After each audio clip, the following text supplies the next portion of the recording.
Pe fia lava whaatalo whātu Samoa ile nei tula o le fiafi. Alo maia is whakaponga fo ile nei o le Samoa Taulogologo. Tumoa te tatou tala, o se tala whanua noa ile ngata se tatou watu nuu. Ai whapea fo ile tu malo whapalota wai maunga numera tolu. Le tu malo ayo se tasio sui matua o le mauta o le pale mene. Le afionga ili whaipule i atapunu papali o Nikoli Hang. O se au te lenga le nei o le report. O se tala whaanoa noa ili tapua inga le atunuu, e maise le tu malo whaapalota wai maunga numera tolu, na ua tu malo le afionga ili whaipule o se tasi foi, o sui wai longa lo na sao i upufaya le malo Samoa, le afionga i atapunuu papali i Nikoli Hang. Le tai au se senga le amatanga le vai aso na mawai tala ili tu malo hai, le neita mali ili mauta ngasi o tupua tama sisemea o le imoto o tua. Le fionga ia tapunuu na ulua i filifilia, mai le palemene o se sui, i le whainga palo tala i titi a te semo le tausanga lua afe malitas. E tu umalole li i whaipule wa savali e neili lua sfutas tausanga, talo na ofi mai i upufai o le malo Samoa, a maisela na au nanga i le palemene. Le masino Januaria le lua afe lua sfun male lua, sa filifilia i tapunu o se whailau tuse le palemene, mo le ministau wha masinonga, so o ai malona filifilia lava i le tofinga le nei, mo le ministau tupe, i le tausanga i lua afe male wha. O le ave ai o le afionga i atapunu o se suisi ni o ngā luenga whaasu e tusi Samoa, le ala lea na filifilia e avea ma ministau tupe, na ua manu malo mai le whainga palota o le lua afe ma le ono. E whaatolo na filifilia le afionga i atapunu se tasio to finga le komiti o tupe le palemene, tano na tula i mai le paya inga o le lua afe ma le ono i le lua afe se fulu ma le tasi. Sa toe filifilia fo i le afionga i atapunu le kapeneta ina ua pane mai fo i le palota tele, o le lua afe se fulu male ono, mai o mai i le lua afe lua se fulu male tasi, o tula i mai o le ministau ngaluenga matina e te tele o le malo o Samoa. Wasilia le tolu sfuru tausanga o auna le nei tamali i, o se tangata whainga luenga le malo o Samoa, masa whaaululu ia inisio whaalapotputonga, e awhi aima le whaalapotputonga o le Samoa Life Assurance. Sa whaipoi patu le afionga ia tapunuu i le whaletua ia Doris, ma ua to a whao la alo whaatasi ma whanau a whanau. Le whana nei se kurimo lau Samoa Taulogologo.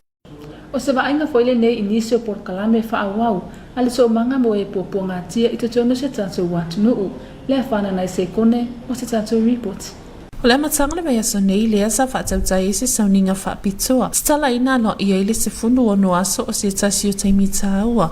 E whaamanatuina e tangata uma e whaautuina lava ile sa oloto mai sa wanga. E tu sa ima whaamaumaunga lo manino aile si itia peo tina amata maitai e awhia pe sa wanga i tutonu lava o ainga. Ma o lo tu mati ele langolango le to umanga mo e popua ngatia le nei se fulu o no aso whaamanatu. E peo no lo whaanga solo ai fo inisio la tau porokalame mo le se fulu o no aso i tua inu umafio anga. E peona tātou mata wino le tasi le nei o mata upu o lo o tau la moai le to umanga i una ia polokalame ma whaalawi loa i tau fiai sa wanga whaasanga i tina mata maitai. Wao se tasi le nei o vaenga o lo o anga i ai la tau polokalame whaawau i to tono le atu nuu. Le tau mo whailea sa o loto tangata mai sa wanga me se lava le sa waina leo tina mata maitai. Lo o ngā lulue le to umanga i lango i le nei se fulu ono aso whaamanatu e peona whaamanatu i le atu nuu ai le o mutai fo i malatou polokalame whaawau fisosoani mo se tasi e mo o mia le fisosoani ma lone ngā lulue le awhionga le peristene ma le pulenga le to umanga le whana nei se kone mo lau Samoa Taulogologo. Mai nisio tatou tala, isa reporti mai taalonga, ele i manubia le tamu whainga le manu Samoa la iti, ilana ulua i taalonga ma le awa tonga i le ipu o le Oceania, mo i latou e ilalo le lua se fu tausanga le matutua, le sa whatau tai i le malai o le teu whaiva i nuku alofa, o se aturinga le nei mea ele kana le lifan. Ele imanuia tau mawhainga le manu Samoa la iti, e peona iei la naulua i taalonga ma le awa tonga, e peona whatau nuina i le asona nafi le malai i teo whaiva stadium i nuku alofa tonga. O le au filifilia le atu nuolo a waile ta amina sanga le Oceania, o ila tau i lalo le luas furu tau sanga le matutua, ma o leo wha awau ina ua tatala wawao le Komiti Faamisionare. Se ta amina sanga sa amata mai le tau sanga luafe Faamisionare, ma sa tau sinio wa inisio au mai le Pasifika, ma le wha amoe moe e si iti ai au la kapia le Pasifika, mo le anga ia tu le lumanai. O le tausanga I lua whelua se fulu sanga tamayaile nei ta amino sanga e peona manu malo ai Samoa ia tonga I ai e tolu sifunu maleono I le tolu ai tauwhia loa ono le whaamai. Se ta anonga whinau ma le mata ina, ai mai se le whinau malosi o alo ma whanau le atunu uina ua malolo ia tonga I ai e lua se fulu le se fulu ma le iwa. E lua ta anonga lo whatulanga mo le ta amino sanga, le va leo Samoa matonga. Le ta anonga mua leo wa maea, ai o le ta anonga lo na lua le awhautaunu uina le ile aso tolo te sema, ili malai lava le ne inu kwa lo whatonga. Sa mata wina le whinau malosi, o le tatou au, ile ngata ile afa mua, ai o le whinau malosi fo isawa ai le vanus furu minuti o le taanonga. O Samoa fo I Samoa I tau ai le taanonga ni nei. Masa matua mata ina le whinau a alosa tau sinio. E uia le imanuia le tau mawhainga le ulua I taanonga. Peita I sa matua wa ai le whaanga e tia o le langolango sua tangata anu o Samoa. Sama whaiona a waia moni mawina le nei taanonga. E iai fo I le talitonunga le whaia onga male pulenga.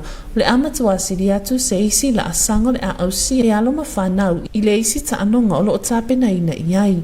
Le whanana I se kone mo lau Samoa Taulogologo. O le awhai sila tatou malulunga pupu o na tue taliu mai lea wala ngana wha Britania. We're going to have some short commercial break. Then we'll be back.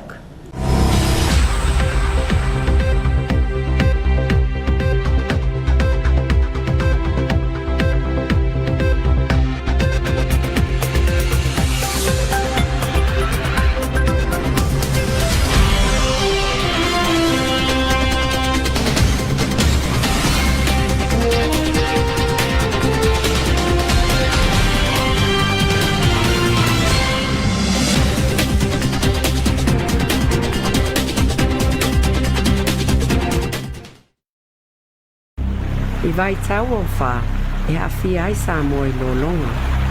E mawhai o na fō ia whawhi tau li ono tula I mai, pe a tātou tangia la pata inga.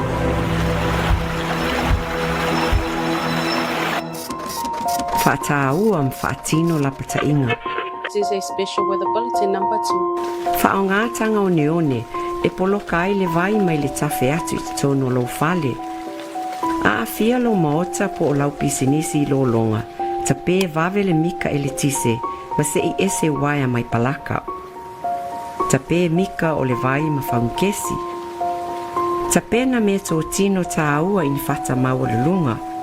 A whaie le malu pui pui alo no foanga, a nga I vave lo I no foanga maulu lunga msaunga le mō. Awa I te tau mawhaie so po ia au wala o lolo vaia, ma pui pui le whanau mai autu ma la vai, o na ia awhia ai so I fua malolo ina ma leola.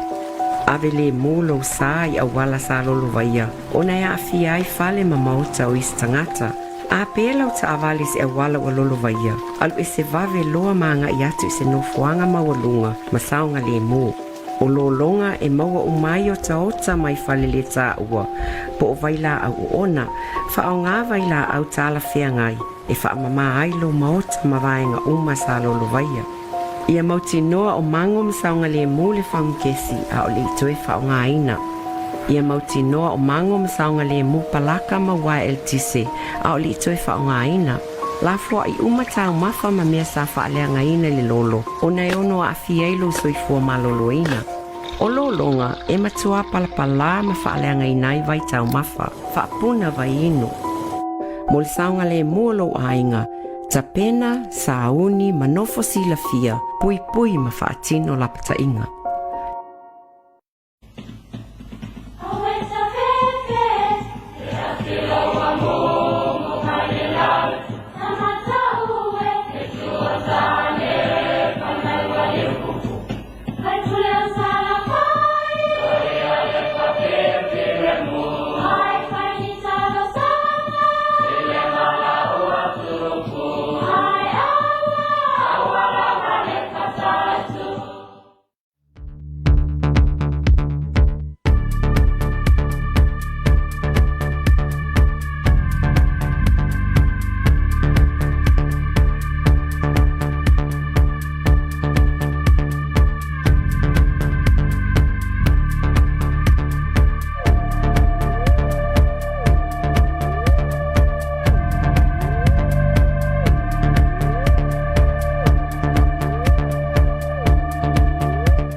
have to talk about this.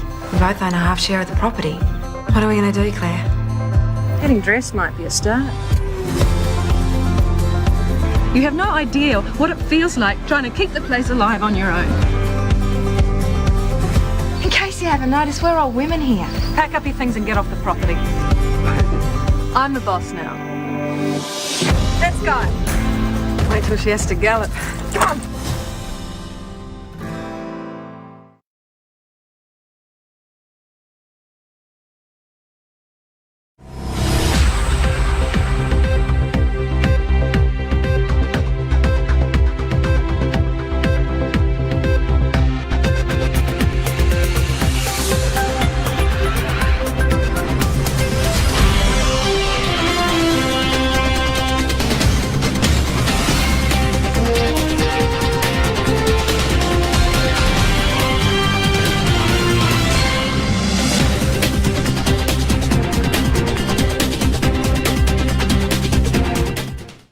Good evening and welcome back to another edition of your TV2 News for tonight. Leading our bulletin, Samoa is mourning the passing of a senior member of parliament for Waimaunga number 3 constituency, Honorable Tapunu Papali Inikoli Hang. Here's more on this report. Samoa is mourning the passing of Member of Parliament for Waimaunga number 3, Honorable Tapunu Upapali Inikoli Hang, who died at Matu'utua National Hospital on Monday morning. Tapunu was first elected to Parliament as the second representative for individual voters in a by-election in December 2001. He passes in the month of his 21st year anniversary of serving Samoa as a Member of Parliament. In January 2002, he was appointed a Parliamentary Under-Secretary to the Minister of Justice. In 2004, he was appointed Parliamentary Under-Secretary to the Minister of Revenue, a senior member of the accounting profession in Samoa. When Tapunu was re-elected at the 2006 general election, he was appointed Minister of Finance. Tapunu served his third term, 2006 to 2011, as a backbencher and chair of the Parliamentary Finance Committee. Honorable Tapunu Upapali was reappointed to Cabinet following the 2016 general election. He served as Minister of Works, Transport and Infrastructure until 2021. Papali had served as a public servant for over 30 years, leading the public trustee from 1997 to 2001. He also led the Samoa Life Assurance Corporation. Lefana Naisekone for your TV2 News. Let's have a look at some of the ongoing programs by the Samoa Victim Support Group in our community. Lefana Naisekone with more on this report. On the 25th of November every year, the world commemorates a violence-free day. It launches the beginning of a series of activities to promote a violence-free world. It is also a period to reflect on many lives affected by the irresponsible actions of various people causing harm to others. It is a continuous light that has affected most, if not all, of the countries of the world, and Samoa is no exception. This year marks the 10th year since Samoa celebrated the 16 days of activism. 10 years of reviews refocusing reformulation of policies, legislation, planning of framework structures, but sadly with very disappointing results. The Samoa Family Safety Study conducted in the year 2000 showed that 46% of women had experienced domestic violence in their lifetime. The same study was redone in 2017, and it showed that this figure has escalated to 60%, an increase of 14%. Consultations conducted with stakeholders reported that 87% of women experienced threats of violence, with 86% subjected to physical violence specifically, and about 10% raped by a family member. Samoa Victim Support Group stepped forward to support and continue their role in our community through their awareness programs throughout the country to take part in this 16 days of activism campaign. As we all aware that this is one of many focus, the Samoa Victim Support Group is to stop violence against women and girls. This week they are working non-stop not only to support this commemoration of 16 days of activism, but to continue on with their mission of protecting women and girls from violence within our community. Lefana Naisekone for your TV2 News. From sports, the Junior Manu Samoa's first match of the Oceania Trophy Tournament 2022 at the Te Fiber Stadium in Nuku'alofa against the host team Tonga was unsuccessful, Elikana Lili Fano with more on this report. Manu Samoa's first attempt for the Oceania Trophies Tournament 2022 was unsuccessful when they were defeated by Tongan's team by 20-19. The annual Oceania Rugby Under-20 Trophy, introduced in 2015, is a key qualification competition providing pathways for age-grade teams. Teams from across the region are eligible to participate, excluding teams already qualified to the World Rugby Under-20 Championship. The Oceania Rugby Under-20 Trophy was the last regional competition held in 2020, prior to the outbreak of COVID-19 within the region. The one-match tournament saw Samoa run out victorious against Tongan 36-3. It was a tough game for our team at the Te Whaiva Stadium in Nuku'alofa, for both teams had played the best to gain victory. Our team scored the first try of the match, and they gave their best performance throughout the whole game, even though they were defeated by Tongan team with 20 points by 19. Even our boys have lost their first attempt of the Oceania Trophy this year, but all Samoans who witnessed the match were satisfied with the results of our team's tremendous performance. Our junior Manu Samoa will face the same team for the second time on the 3rd of December at the same stadium. Lefana Naisekone for your TV2 News. And that is the conclusion of your TV2 News for tonight. Special acknowledgement to the Samoa Water Authority for supporting your TV2 News. Until then, good night. Malifai ungale na lau Samoa Taulogologo le nei tula o le fiafi.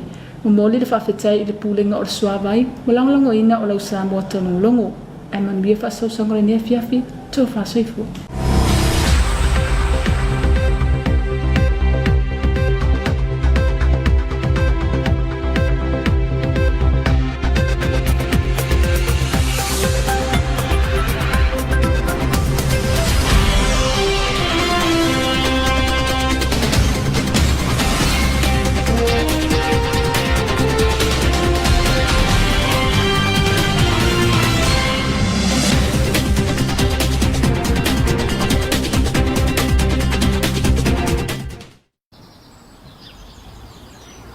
Tama